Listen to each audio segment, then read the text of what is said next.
pour une nouvelle vidéo et il s'agit de mon avis lecture bilan du Pumpkin Autumn Challenge 2023, deuxième partie. On a 3 livres physiques que je vais vous présenter en avis et 2 en e-book. Je vais aussi juste vous évoquer les autres livres des autres catégories que j'ai déjà chroniqués dans une vidéo. Celle, si je ne me trompe pas, c'est tout dans la vidéo de Gladys pour le frisson d'octobre. Je vous mettrai de toute façon le lien en barre d'infos, 2022 et 2023. Du coup, je vous avais laissé la dernière fois et je devais vous parler cette fois dans le menu automne frissonnant de l'enfer des backrooms en sous-catégorie. J'avais choisi Légende urbaine et j'ai choisi Kate Daniels, le tome 1 d'Ilona Andrews, paru chez Bookmark, que j'ai lu en e-book, vous le voyez là. Mais je vais être sincère avec vous, j'ai mis 16 sur 20, ça reste une note sympa. Mais 16 sur 20, c'est déjà dans le bas un petit peu de mon classement. J'ai passé un bon moment, mais j'ai pas beaucoup de souvenirs de ce que j'ai lu. Je pense sincèrement que je vais me le relire et enchaîner plusieurs tomes en e-book donc. Mais déjà pour vous en parler, alors Kate Daniels, c'est de l'urban fantasy. On nous dit à Atlanta, deux réalités s'opposent, celle de la technologie et celle de la magie. Pendant une vague magique, les mages sauvages lancent leurs sorts et des monstres apparaissent. Les armes à feu refusent de fonctionner et les voitures ne démarrent plus. Puis la vague se retire aussi vite qu'elle est venue, en laissant derrière elle toutes sortes de problèmes paranormaux. Nous vivons une époque dangereuse, mais dans le cas contraire, je serais au chômage. Quand les gens ont des ennuis qui révèlent de l'occulte et que la police ne veut ou ne peut pas régler, on fait appel aux mercenaires de la magie comme moi. Mais quand un nécromancien anéantit la seule famille qui me reste, je n'attends plus les ordres, je dégaine mon sabre. Voilà. Donc j'ai mis 16 sur 20. J'ai passé un bon moment de lecture, c'était quand même sympa, mais j'ai pas trouvé ça incroyable comme certaines personnes.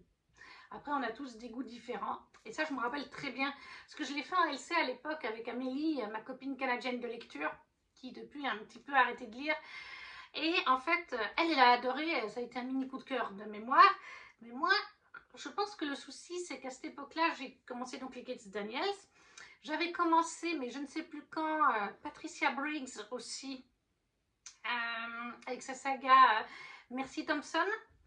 Et pour le même challenge, dans l'autre vidéo, vous aviez vu, si vous avez vu la partie 1, j'ai aussi commencé Ivy Wild. Et c'est tout de l'urban fantasy, ces trois-là. C'est dans notre monde, c'est avec des sorcières, des loups-garous, des nécromants, comme on vous dit là, etc. etc. Donc peut-être que ça fait un petit peu trop d'un même sujet. Et que du coup, surtout avec Patricia Briggs, en fait, avec l'héroïne de Patricia Briggs, qui est vraiment un petit peu comme Kate Daniels, qui va mener une enquête. Bon, c'est aussi le cas de Ivy. Oui, Ivy est une sorcière, alors que c'est un peu différent. Et du coup, elle n'est pas badass Ivy, elle est comique, elle est tout ce qu'on veut, mais c'est pas une badass comme Kate ou comme l'héroïne de Mercy Thompson. Enfin, donc Mercy Thompson. C'est vraiment deux filles badass, deux filles au fort caractère, avec des love interest généralement magiques. Ivy aussi, mais Ivy c'est d'un sorcier, alors que là, Kate, il me semble que c'est légèrement encore évoqué de mémoire, c'est pas encore une grosse histoire d'amour, mais en même temps, là quand je regarde sur Booknote, et c'est pour ça que j'ai lu en e-book, il y a marqué 21 tomes. Donc voilà, il y a des très belles intégrales chez Bookmark, mais c'est vrai que je me suis sentie, je me rappelle que quand j'ai fini ma lecture, j'étais un petit peu déçue de Kate Daniels, parce qu'on me l'avait on me l'avait vendu comme incroyable, waouh, oufissime. Alors peut-être que c'est comme le bon vin, que plus les tomes vont avancer, plus ce ne sera pas le cas. J'ai un vague souvenir de l'avoir lu, mais je ne me rappelle plus les détails. Et ça, c'est très rare que ça m'arrive. Et les autres livres de ce challenge, vous voyez, il y a celui-là, il y a celui-là, je me rappelle l'histoire, je me rappelle vraiment les prénoms, les choses, love interest, etc. Là, je ne sais pas. C'est pour ça que c'est la preuve. À l'époque, j'avais mis 16. Et c'est gentiment la preuve que ça n'a pas été la lecture que je pensais, parce qu'en général, je tombe sur du 17 à 20, plus souvent. C'est la preuve que c'est un petit peu en dessous pour moi. Ça reste très sympa et j'ai envie de continuer, mais je pense que je vais du coup le reprendre. parce que il me manque trop d'éléments. À moins que je trouve un résumé spoilant, ça c'est fort possible de trouver un résumé spoilant parce que c'est une saga ultra populaire. Je ne l'abandonne pas, 16, ça reste un bon moment. Voilà, pour moi ça a été un bon moment. Pas un coup de cœur, pas une super lecture, mais un bon moment. Je sais par contre de mémoire, je me rappelle que ça s'est lu très vite, en tout cas en e-book. Je ne sais pas si c'est pareil physique. Je crois que c'est des tomes qui sont pas très gros, même en livre en fait.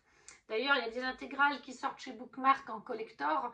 Je crois qu'il y en a 2 ou 3 à la fois dans l'intégrale. Ça montre le fait que, en effet, c'est pas un gros pavé déjà à la base.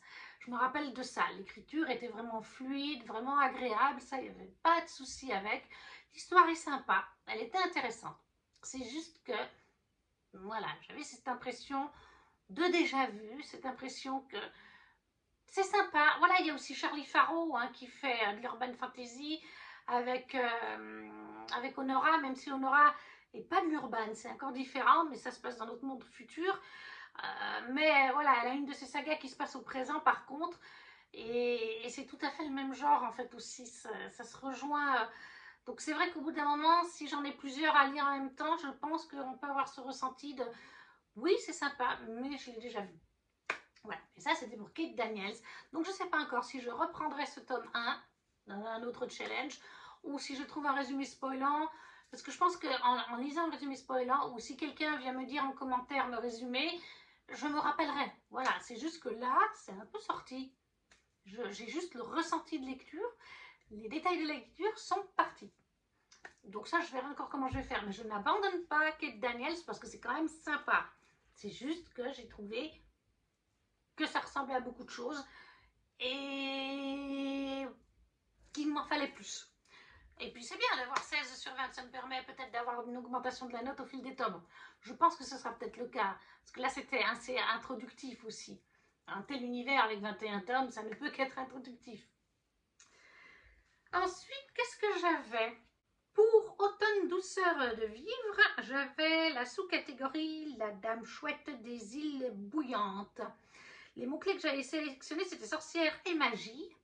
Et là, j'ai mis, vous aurez juste le visuel, Les sorcières de Benjamin Lacombe, parce qu'en fait, je l'ai présenté justement dans la vidéo Frisson d'octobre 2022-2023, le bilan pour les 2 années. Et ça, de mémoire, je lui ai mis 20 sur 20. J'ai passé un très bon moment. Mais je vous invite à aller voir la vidéo de Frisson d'octobre, bilan 2022-2023, où vous aurez le détail avec le livre. On passe ensuite au menu automne des bois et au-delà. Avec un sous-catégorie Pomalore, c'est le goût de la tarte aux amandes. Et là, il y a tous les mots-clés qui rentraient, animaux, mémoire, tendresse, aide, guide, intergénérationnalité, gourmandise, altruisme. Et j'y avais mis les mémoires de la forêt de Michael Brun-Arnaud. Attention, je vous montre ce livre, mais à l'époque du challenge 2023, je ne l'ai pas lu, je ne le possédais pas. C'est l'audio que j'ai écouté avec Chiara et Raphaël, les enfants que je garde. Ça a été leur tout premier audio d'ailleurs. Je vous le montre physiquement parce que depuis que je me le suis acheté et que je l'ai relu dans le cadre d'un autre challenge en 2024, si je ne me trompe pas, c'était 2024. Du coup, dans les mémoires de la forêt, on va suivre dans ce tome 1, on suit Archibald Renard qui tient une librairie et il a un ami, c'est Ferdinand Taupe. Mais Ferdinand Taupe perd la mémoire, il souffre de la maladie de l'oubli-tout, qui est en fait l'Alzheimer. On est avec des animaux qui sont humains, donc de l'anthropomorphisme, qui se comportent comme des humains, ça se voit sur la couverture. Et Archibald va partir avec son ami Taupe, Ferdinand, en quête de ses souvenirs, parce qu'en fait Ferdinand a écrit des mémoires quand il était plus jeune. Et en fait, il les a mis à la librairie, parce que le concept de la librairie de la famille Renard, entre autres, c'est que vous pouvez déposer vos romans qui sont des tomes uniques. Ça existe. Et ils peuvent être achetés. Et malheureusement, les mémoires de Taupe, de Ferdinand, ont été achetés récemment. Et en plus, la personne n'a pas l'a acheté de manière à ce qu'on peut difficilement retrouver sa trace comme ça. Alors, ils partent faire une quête dans la forêt, dans différents coins, pour retrouver ce carnet, ces mémoires, et pour retrouver en fait Maud, parce que Ferdinand s'est souvenu de Maud qui est sa femme. Sauf que Archibald lui dit, mais Ferdinand, je vous connais depuis des années, je ne savais pas que vous étiez marié, que vous aviez une femme qui s'appelle Maud. Où est Maud? Et voilà, c'est cette quête, partir à la recherche des journaux intimes de Ferdinand pour retrouver Maud. Et dans l'audio, c'est un petit peu différent en fait du livre. Le livre, je vous en reparlerai le moment venu. Mais oui, c'est pas tout à fait, c'est abordé différemment la quête d'Archibald et de Ferdinand en fait. Ils ont adapté ça pour l'audio, c'est pas plus mal, ça permet d'avoir deux lectures avec des similitudes mais pas identiques. J'ai beaucoup aimé la version audio, il y avait plusieurs chansons, 5 je crois, ou 6. Vraiment, il y en a une, c'est Maud qui chante, c'est Guimauve Sterrier, hein, la créatrice du pack, qui a interprété le personnage de Maud et qui chante les chansons, enfin en tout cas Maud. Et ces chansons, elles apportent un plus vraiment au récit. Elles apportent de la fraîcheur, de la douceur. Le récit en lui-même est doudou et à souhait, comme un petit bonbon qu'on savoure. C'est assez ironique parce qu'on pourrait se dire, bah oui, on parle de la maladie d'Alzheimer, c'est un sujet grave, sensible, et c'est le cas. Mais Michael a cette force de l'avoir développé de manière à nous mettre ça. On est dans un cozy fantasy. Voilà, on est dans un côté doudou. On a le sourire la moitié du temps qu'on écoute l'audio. On y parle beaucoup de gourmandise, de sucreries, de nourriture, de thé. Ça donne très faim d'ailleurs. Hein. Les chansons ajoutent donc ce gros plus encore à l'univers. Il y a aussi des bruitages. Je me rappelle d'une scène en voiture qui a beaucoup marqué Chiara et qui m'a aussi marqué. Moi, je l'ai très bien compris, mais j'ai dû expliquer à Chiara. C'est une scène où Ferdinand est dans un moment où il est complètement perdu.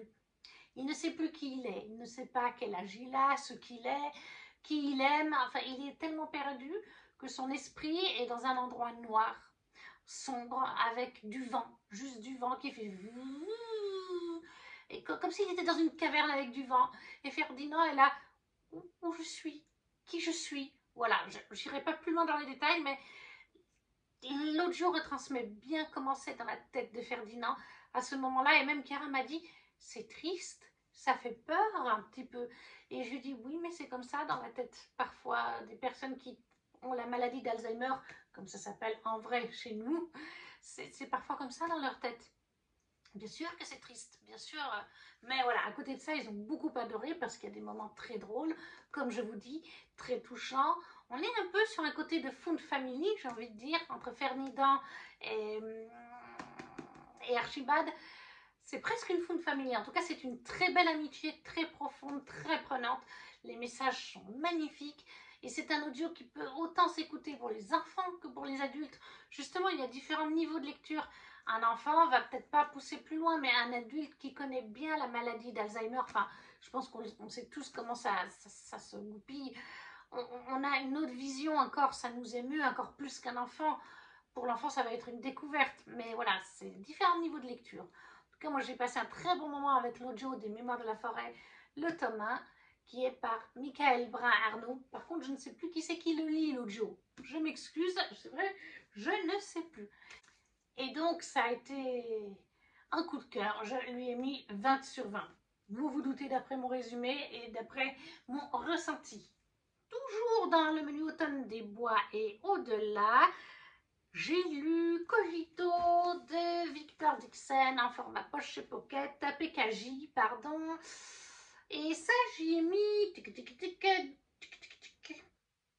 18 sur 20. J'ai passé un bon moment, mais c'est pas mon Victor Dixon préféré. Là, on est en fait dans le futur. Je ne me rappelle plus combien, mais voilà, dans notre futur. Et en fait, dans ce futur, les robots, l'intelligence artificielle, c'est encore plus développé qu'elle ne l'est actuellement.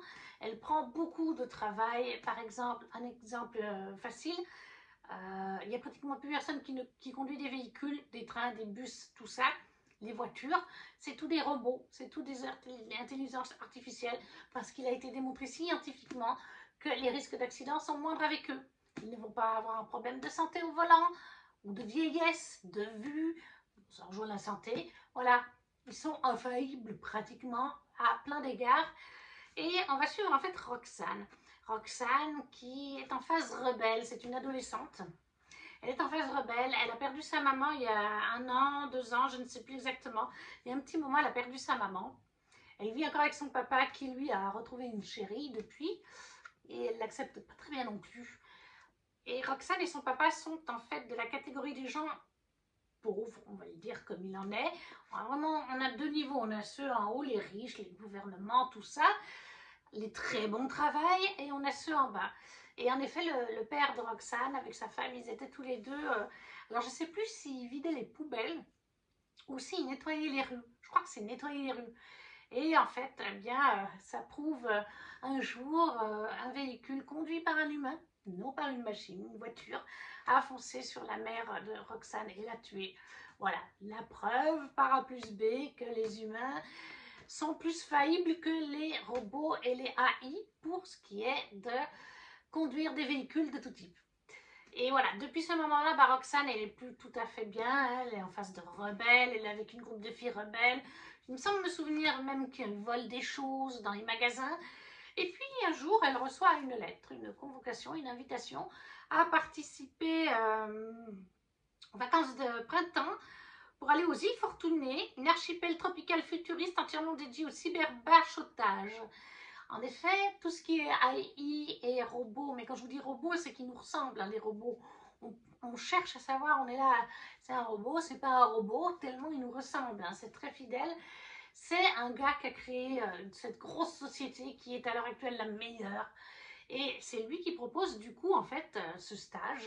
Ces vacances de printemps, en fait, où vous arrivez sur l'île, c'est comme un club med.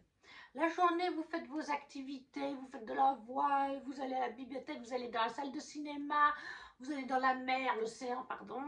Vous faites ce que vous voulez, de la pétanque, du basket, il y a vraiment tout ce que vous voulez. Il y a une vingtaine de jeunes à peu près, quelque chose comme ça, qui accompagnent Roxane.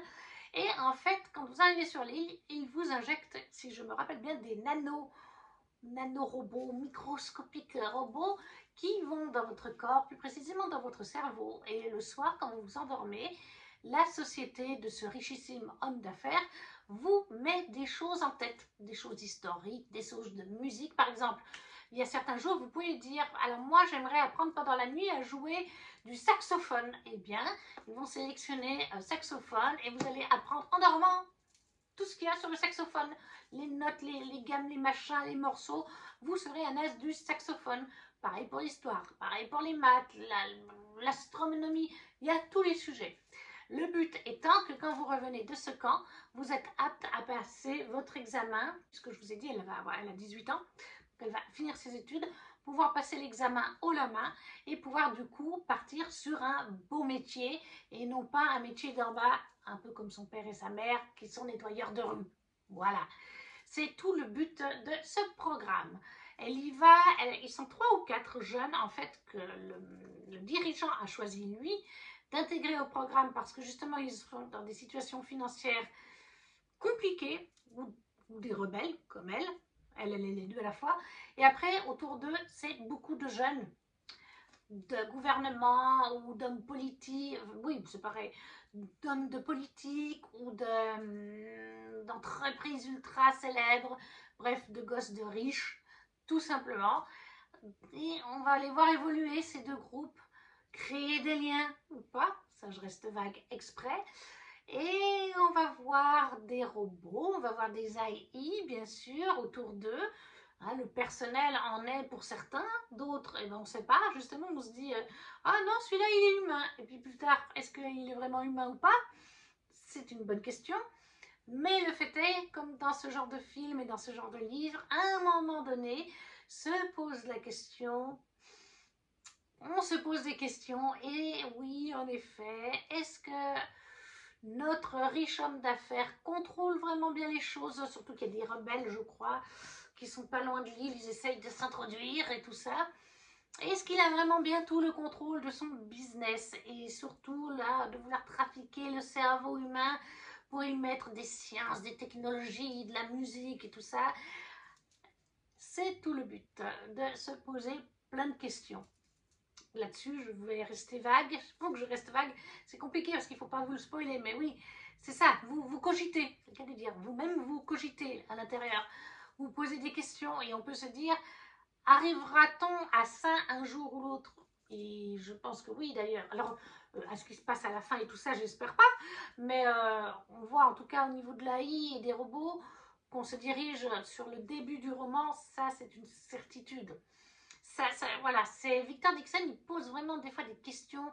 C'est le cas dans Cogito et c'est le cas dans Extincta aussi. C'est un beau petit pavé qui fait quand même plus de 600, pratiquement 670 pages. Mais finalement, il s'est lu quand même assez vite. Voilà, c'est pas la lecture la plus fluide dans le sens où, comme je vous dis, on est sur un récit qui va vous faire réfléchir, comme pour Extincta. Et Victor a une plume quand même très... là-dedans, je trouve assez adulte. Elle est plus young adulte, par exemple, dans Agence Perdido. Ça va être plus fluide. Là, il faut quand même comprendre. Il y a quand même des choses à comprendre. Il y a des choses à décrypter. Vous avez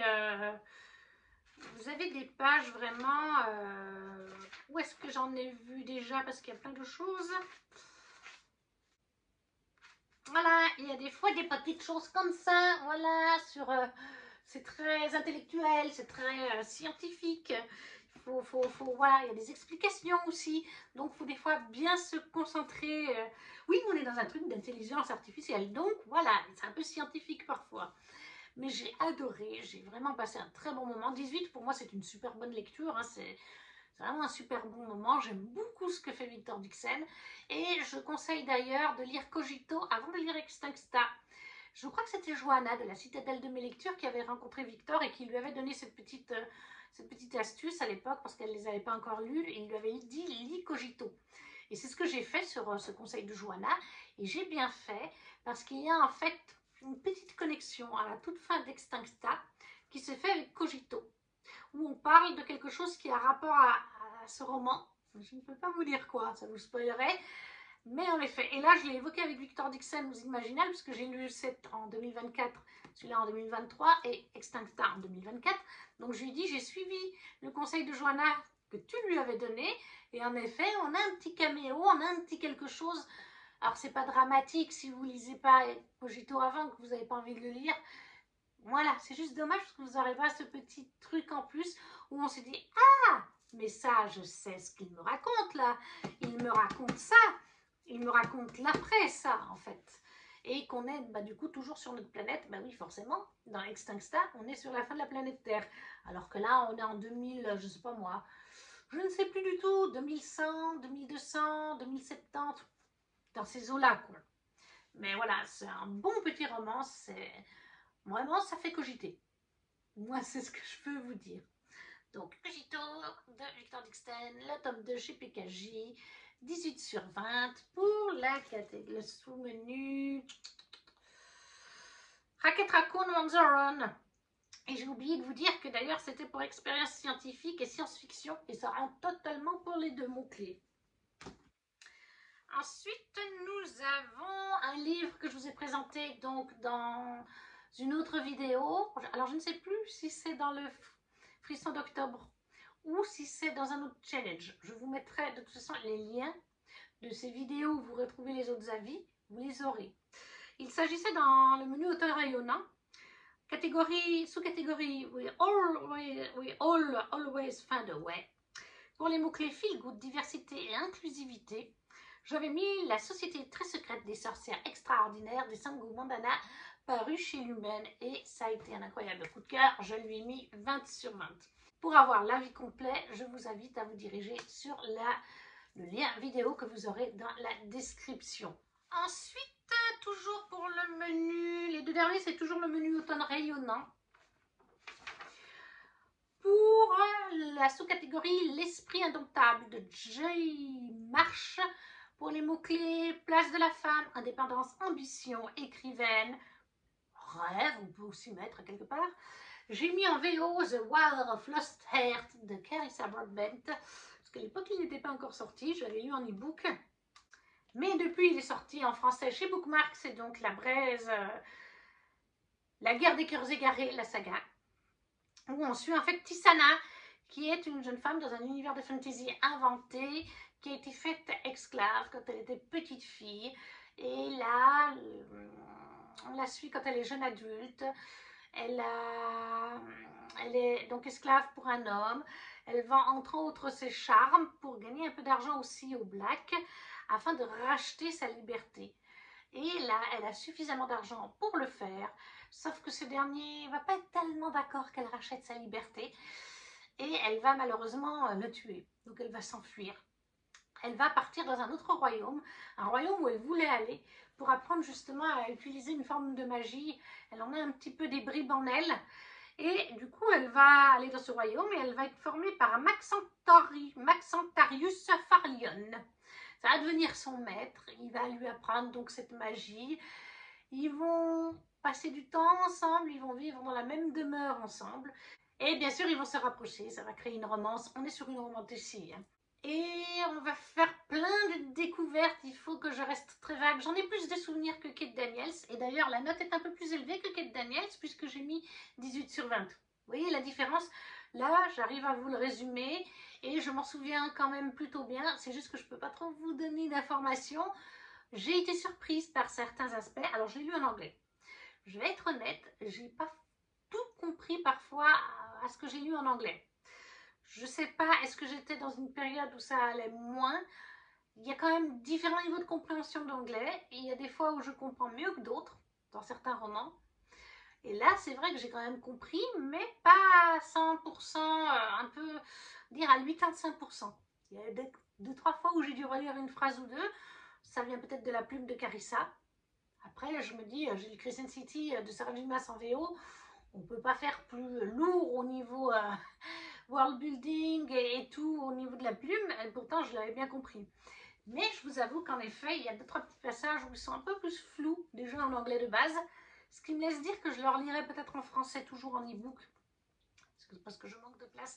Très beau objet collector, mais je manque de relier, mais je manque de place. Je pense que cette saga, je la lirai en e-book et je la recommencerai en français pour comprendre à 100%. Mais j'ai bien aimé le développement entre Tisana et du coup Max Santorius. Max, je veux dire Max. J'ai bien aimé leur relation. Max, c'est vraiment le gars un peu bourru. Tisana, je me rappelle plus si c'est la joie de vivre ou pas. Mais Max, c'est pas très joyeux comme Luron. Hein. Et puis, il se méfie de l'endroit. Pourtant, il vit dans cet endroit, mais il se méfie des gens de cette école, de ce gouvernement, de ce lieu où elle étudie. Parce que, voilà, il a un passif avec les dirigeants, avec certaines personnes. Je crois même me souvenir qu'il y avait une love story, une ancienne love story avec des personnes là-bas. Et voilà, il y a plein de petits rebondissements qui se passent, qui m'ont pas mal surprise. C'est un petit peu sombre quand même, mais ça va. Franchement, il y a un personnage, mais je ne peux pas vous dire qui a une relation particulière avec Tisana. On va dire ça comme ça. Je pense que vous voyez de quel personnage je parle, qui m'intrigue beaucoup, qui est très intriguant. Sa relation avec Tisana est très intrigante aussi. J'ai hâte de voir la suite de ça. La plume reste bonne à part ça, hein, reste fluide.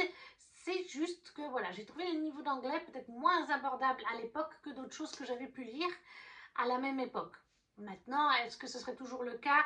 Là, actuellement, je suis sur 2 livres en anglais par mois. Ça commence à bien rôder, donc, mais je pense que je continuerai en français.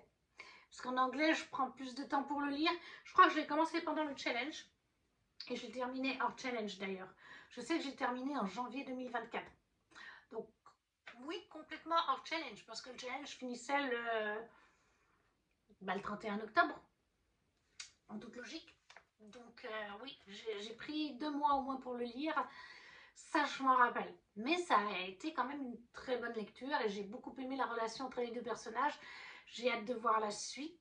J'ai hâte de voir la suite du world building, des complots politiques, parce qu'il y en a aussi.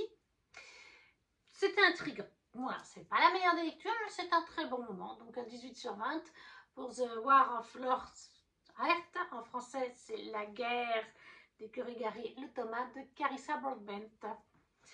Et le dernier livre du menu Frisson automne rayonnant, Le sous-menu, c'est Sihuil, ruine, mourine.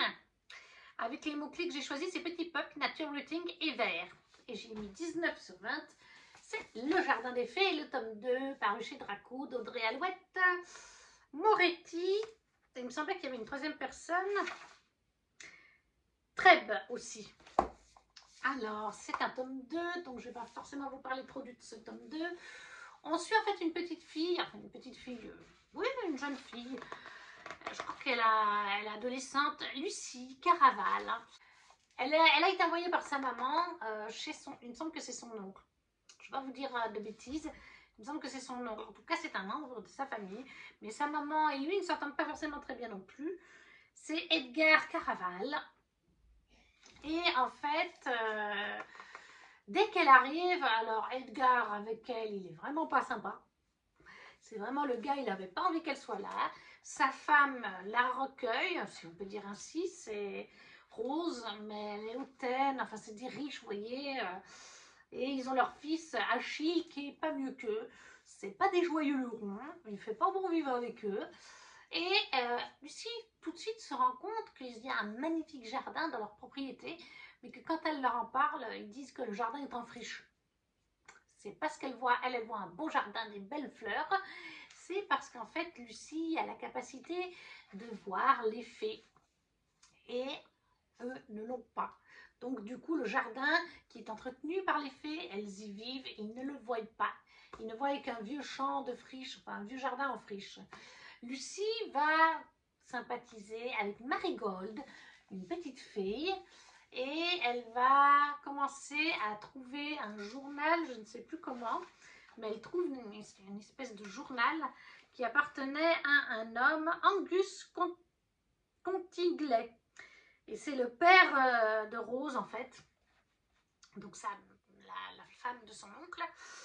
Et dans le tome 1 comme dans le tome 2, on a en fait des pages où, voilà, comme vous avez là, qui sont issues du journal de l'homme, sur les fées, sur leur fonctionnement, mais aussi sur sa vie à lui.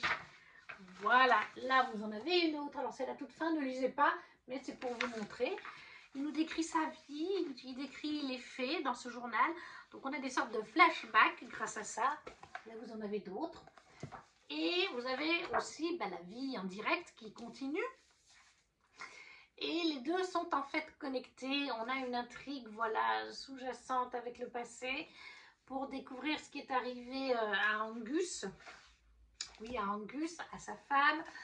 Je ne peux pas vous en dire trop, c'est une BD, ça va très vite. Mais j'aime beaucoup cette BD. J'aime beaucoup. Regardez-moi les pages de garde. C'est tous les fleurs. Et c'est pas les mêmes à la fin.